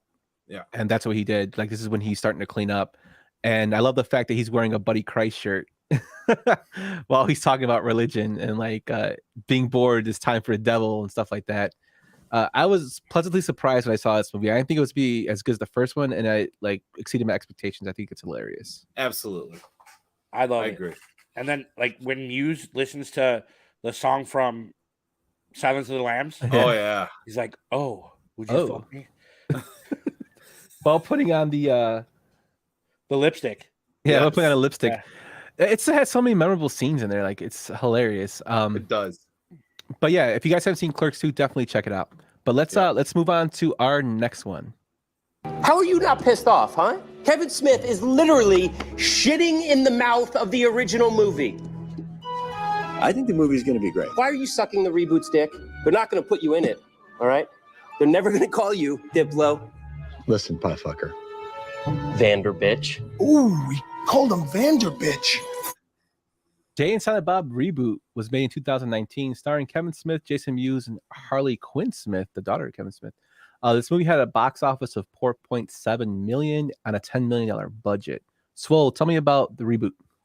So I went to go see Reboot at the Music Box when Kevin Smith did his tour, and I got to meet Kevin Smith at this tour at the Music Box, and he was, like My Sox Summer said, one of the nicest dudes possibly you could meet. Like super nice, super outgoing, very talkative. The movie itself, no, Brian, we're not skipping Zack and Miri. Zack and Miri is not a part of the Skew universe. There's a View Askew universe, and if you knew your shit, you would know that. Sorry. In your face, Brian, you bitch. The movie was fun. It was goofy. I love that Eliza Dushku, not Eliza Dushku's character, but Shannon Elizabeth's character has a kid, and she wants to go on this trip to Comic-Con. Like, I liked it. It wasn't anything special, but it was bringing back these characters, and that's why I enjoyed it. It was nothing special, far from perfect, but definitely a fanboy movie that I enjoyed. I have a confession. I've haven't seen it. I've never seen this movie. All right. Not one time. I didn't even know it existed. I thought it was still coming out. No, we got to talk. I'll give you my login to watch this like at some point, and you can watch it for free on me. All right. Yeah, check it out. Streaming shit or no? I don't know. It's on Prime. I have it on Prime, but you gotta buy it. Oh, you have to buy it on Prime? Yeah, you have to buy it on Prime. I'll hook you up, buddy. That's bullshit. You're a good friend. I'll hook you up. Pay for shit. Um, It's like 2022. We're paying for stuff still. Come on, get the fuck out of here. Somebody else should pay for that. I do like the fact they brought back all the characters from previous movies. This movie actually marks the first time that Kevin Smith and Ben Affleck actually reconciled their relationship. When he was doing all those tours to colleges and whatnot, like Ben Affleck didn't like the fact he kept telling personal stories about Ben Affleck, and they kind of were distant for a while, and then they reconciled, and then he was in this movie. Also, Randall's not in this movie, but Clerks 3 wouldn't have been made if this movie wasn't made, because when they were doing this movie, they actually had a signing for some memorabilia that Kevin Smith was doing, and Randall was there. I forget Anderson's last name. He was there, and Jason Mewes and him were all talking, and they actually patched up their relationship to the point where Clerks 3 got made. So it's a good thing this movie was made. Is it the best of the three? I don't think so. I think it'll probably be I like Jane Silent Bob to Strike Back better than Mallrats, but I get it. It's a good movie. His daughter's in it. The only thing that really stuck out to me about this movie is that Jason Mewes looks really bad. Like, you could tell he's been through a lot. He had to replace all of his teeth, so you could tell that there's a crown or dentures in there. But hey, man, the dude's clean and he's living life. So no, more power to him. But you could tell he went through some rough times. Yeah. But it's a decent movie, MSS. Check it out. Like, you'll see a lot of characters from previous, Askewverse that, they're all throughout Kevin Smith movies, like Holden McNeil's in there, Banky's in there, and they bring back Biggs and Vanderbeek for the Comic-Con, which I thought was hilarious. Pie fucker.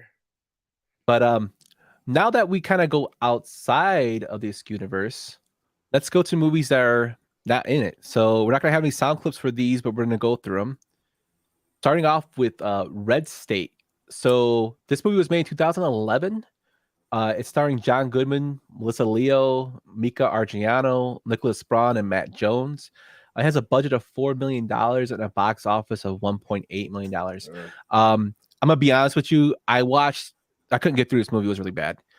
It's a horror movie that Kevin Smith went straight horror for it.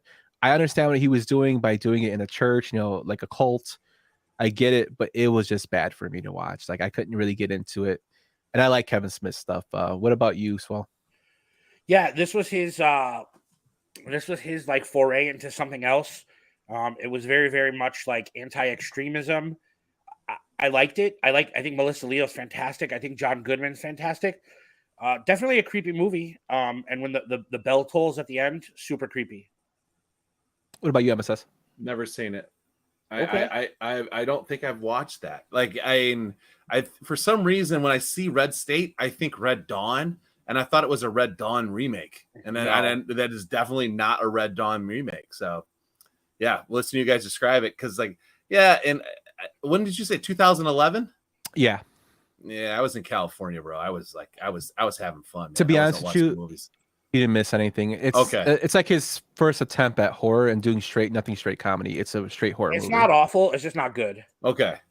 Yeah. Yeah. And then his next one, which is for you, Brian, 2008's Zack and Miri Make a Porno. This movie stars Seth Rogen, Elizabeth Banks, and Craig Robinson. This movie had a budget of $24 million and made $42.8 at the box office. Swole, tell me about Zack and Miri. So Zack and Miri Make a Porno is actually my favorite Kevin Smith movie out of anything he's made. I think it's a deeper romantic comedy that most people give it credit for. It also, I'm very, very particular on holiday movies, and it's a Thanksgiving movie because it takes place at a high school reunion the day before Thanksgiving. I am a huge fan of this movie. It's very quotable. Like, there are scenes in here that just made me piss myself laughing. Like when they're making the scene on the counter and he pulls out and she shits all over him. Like, I love this movie's hilarious. I think it's so good. I also think Elizabeth Banks is super hot. She is. and Seth Rogen was like at his peak. Yeah, Fid's peak Seth Rogen. I think this is my favorite Kevin Smith movie. She is hot, and not only is she hot, but she's like a loser in the movie. Yeah. So you're like, she's hot and she's a loser. I could potentially get with her. I could bang you know, this broad. like Yes, he is absolutely. totally Kevin Smith. Whatever he did, like to get Rosario Dawson to fall in love with fucking Dante, like he is tapped into that. It's like, how can I provide every male watching this movie with the same experience as Dante is feeling in this movie? I will get a hot chick and make her a loser in this whole thing. And like it's a great movie. They're like, oh Jesus Christ, like his name, I can't remember his name. Guy plays the piano, black guy. Greg Robinson. Yes, like yeah. Awesome, like just such a little part, but the best part of the whole fucking movie. Like right at the beginning, he's like, got a production company in the movie that I'm not going to repeat the name. No, there's a line in the movie when he goes, "Oh, this is what you called your movie company?" He's like, "Yeah, DreamWorks was taken." And he goes, "Plus, it sounds like a gay underground fuck club. I met a guy at DreamWorks." Like, and that's just like I loved it, and I loved that the guy that Elizabeth Banks was like in love with was like a total, like he's like a gay guy, and he's cool. Yeah, and it's just like the funniest. I don't know, it was just great. I loved it, and I loved that. Like we had it. Some guy, I don't know who gave me the copy, but I had a bootleg copy of it. So we watched it on Christmas Day with my mom and my dad and my sister and my brother-in-law, and like I had never seen it before, so I wasn't sure what it was going to be. And I just like, my mom's like, "Do you think this is appropriate?" And I'm like, "I don't know, but do you want to watch it?" And she says, "Sure." So we watched it, and it was hilarious. I think my dad was the most offended. He's kind of a wuss. But yeah, like I mean, this like Jay in that movie, it's just the best. He's so dirty and so gross, and it's just like, it's the best. I love that movie. And they also had an actual porn star in that movie. Katie, what's her last name? It's Katie Morgan. It's Katie Morgan. Yeah, and she's like a legit porn star. Yeah. So that was fun. It was I like that movie. And Svo, you're right. This could potentially be like a top 2, top 3 Kevin Smith movie. I just think it's good. It's good comedy. Like Justin Long's character, Brandon St. Randy, is hilarious. Yes. He's like, you star in movies like with all male casts, like Glengarry Glen Ross. He's like, more like Glenn sucks Ross's meaty cock. Like, yes, Glenn sucks Ross's cock. Yes, and he was like the Apple guy at that point, right? He was the Apple guy. Yes, at that point. Yeah. Yeah, this movie is completely raunchy. I kind of found it interesting that Kevin Smith was actually really frustrated that this movie didn't blow up. Especially he was kind of considering it, banking on it, to blow up after Knocked Up came out. Oh, this movie should have made him like Judd Apatow, like bigger than Apatow, because this movie was perfect. And I think it's right up there with the Judd Apatow. This is 40. Those it feels movies like an Apatow movie. It does. Definitely. It does.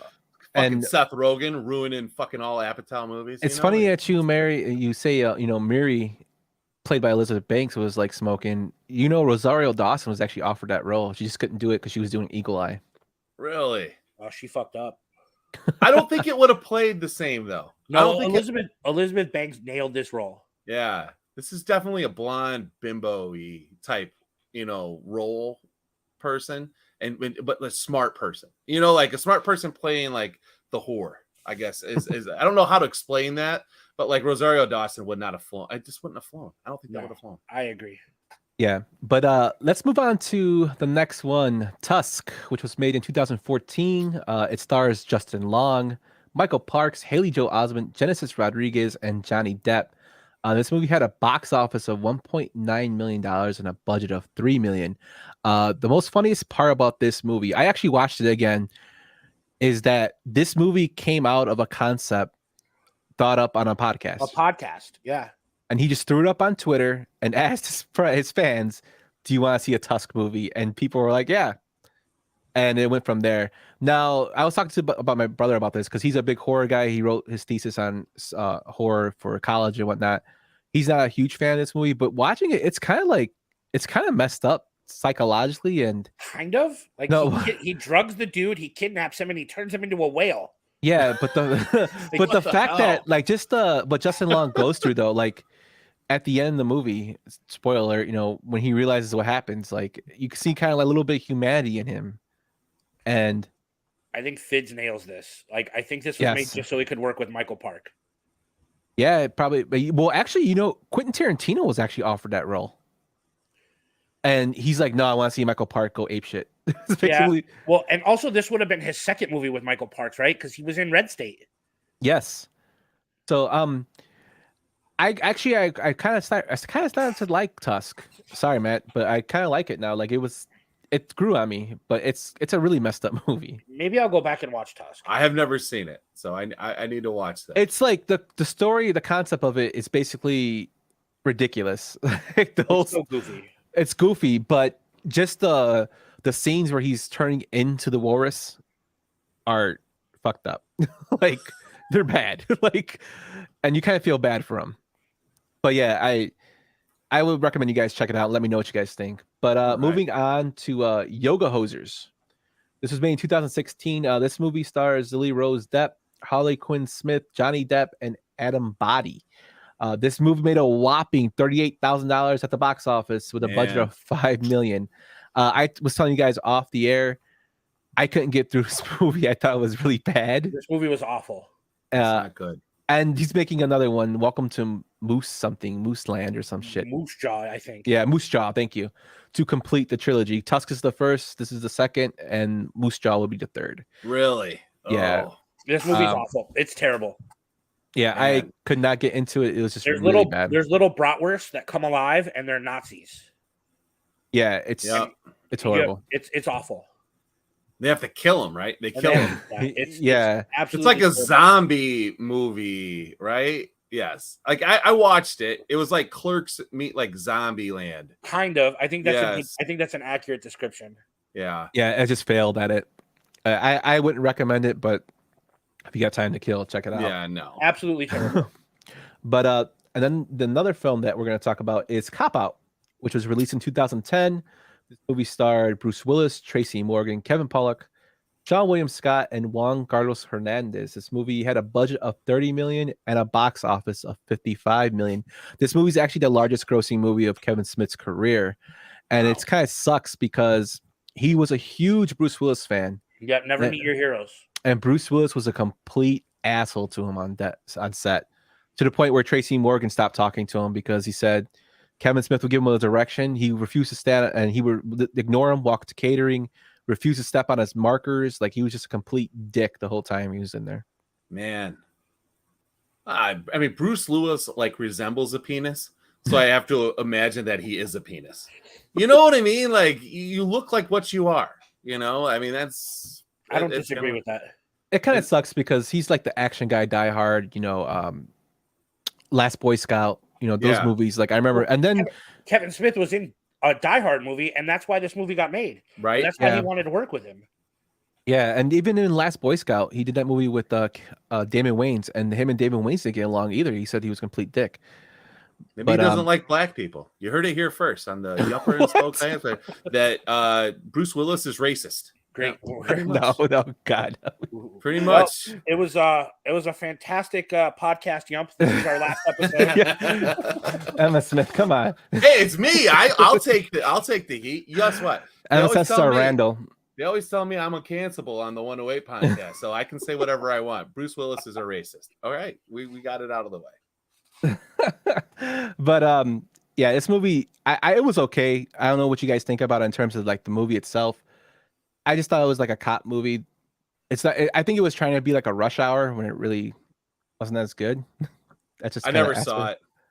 It's average. It's whatever. Yeah. So, and that we're gonna close it out with Fidz's favorite movie, Jersey Girl, which was released in 2004. This movie starred Ben Affleck, Liv Tyler, George Carlin, Raquel Castro, and Jennifer Lopez. This movie had a budget of $35 million and made $36.1 million at the box office. The funny part about this movie is Jennifer Lopez was all over the promotional posters. And after Geely happened, they're like, fuck that. take her off, and they removed her and they cut down her screen time to where she like dies in the beginning of the movie. Right. Spoiler alert. But this movie was isn't okay. as bad as everybody makes it out to be. It isn't. It's actually a good movie. I would agree with that completely. It's not great. It's not perfect, but it's not as bad as everybody makes it out to be. And it's the first appearance of Harley Quinn Smith, too, right? There's a It little is, chubby-faced girl looking through the window and smiling. And I can remember that scene, and I almost want to tear up as I'm thinking of it. It's just like, because she looks so young and so nice, and she's just waving, you know, and you're just like, okay. And I remember people just panning this movie and talking about how crappy it was and blah, blah, blah. And they're probably talking about Geely. And this wasn't as bad. I would agree with that. Geely was awful. This was nowhere near as bad as people are making it out to be. I don't think it was horrible. Like I said, it just happened to happen at bad time for Ben Affleck and Jennifer Lopez. George Carlin, I'm a huge fan of George Carlin. I love the fact he plays his dad. Yep. I thought the story was kind of good, like of him being a selfish dad, you know, basically because he was grieving because his wife died. Yeah. You know, so he had some resentment against his daughter. It wasn't a horrible movie. He figured his shit out, and he was a good dad. Yeah, it wasn't a horrible movie. But out of the ones within this realm, I would say Zack and Miri would probably be number one. Oh, yeah. I would go with Tusk or Jersey Girl as number two, and the rest they can fall where they may. Yeah, they could just kind of go away. Yeah. But that's the Kevin Smith movies, guys. Thank you so much, MSS, for joining us, dude. It was a lot of fun. We greatly appreciate all your support. You know, everybody out there, MSS is one of our, you know, biggest supporters. He doesn't, we don't like to brag about it. He doesn't brag about it, but you know, I'm gonna tell everybody now, like you whenever I can reach out to you about anything, you're always there to help me, give me advice and whatnot. Hey, but I greatly appreciate it. Yo, you're welcome, and keep sending me bottles of the Knob Creek. You know, the Knob Creek 12. You know, you guys sent this to me I just answered a question. It's I'm not over here, you know, like slicing atoms for you guys. I'm just like saying, hey, we've been through this. The 108, like, you know, was a total grassroots type thing. Same deal. Same as like the whole Tainted Glove Network, you know, you guys and everybody. You're like, we're just fans and we're just figuring this shit out. So like you have to like, hey, ask somebody who knows. That's how you're supposed to do it. So feel free. Keep bringing the questions. Loaf is a smart guy. Therese is a total douchebag. So don't talk to Therese. He's a dickhead. So I know Loaf's been on your show. Just don't bring Therese on. He'll screw everything. We got to get Therese on to talk Star Wars. No, I know. And that's probably a good call. Definitely. Anytime. You're the man, homie. Yeah, we really appreciate you, MSS. Thanks so much for coming on, my man. Yeah, no problem. Thank you. And with that, let's go to our coming soon. So, Svo, you want to tell everybody what's coming up next?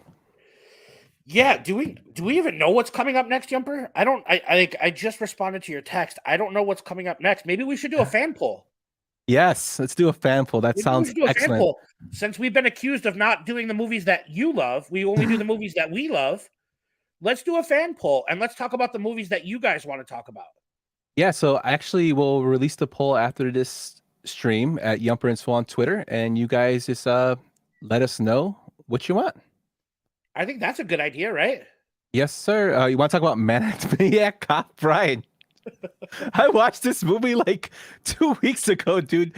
Oh my god, I used to watch that movie with my brother as a kid. That movie's so great. It's so bad, but so great.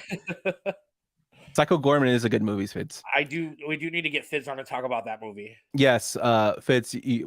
Fitz part of the network. He'll be on. But with that though, guys, thank you so much for watching.